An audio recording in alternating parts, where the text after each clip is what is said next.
As soon as I got the part, Garth was like, you know, we're going to have to make you go to the gym, you're going to have to eat some food, put on some weight, and grow your hair.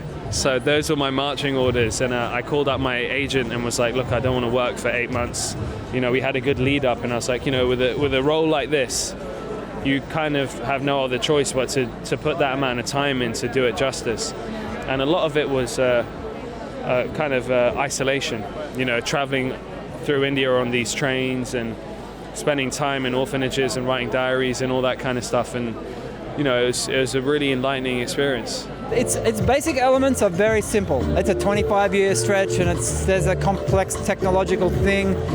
But the primary story about reunification with the lost mother gives it this driving energy that just is heart-wrenching, and to write that was incredibly exciting because the only real decisions of complexity were like, oh, do we begin with the adult star actors and then loop back to the childhood thing?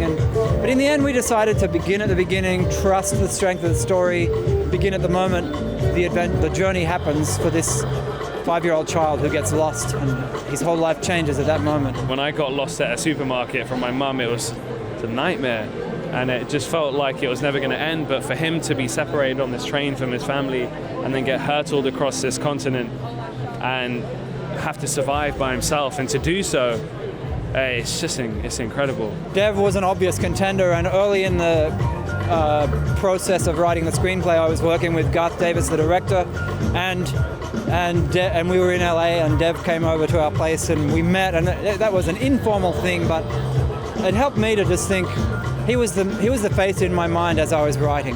So I'm very glad it turned out to be him.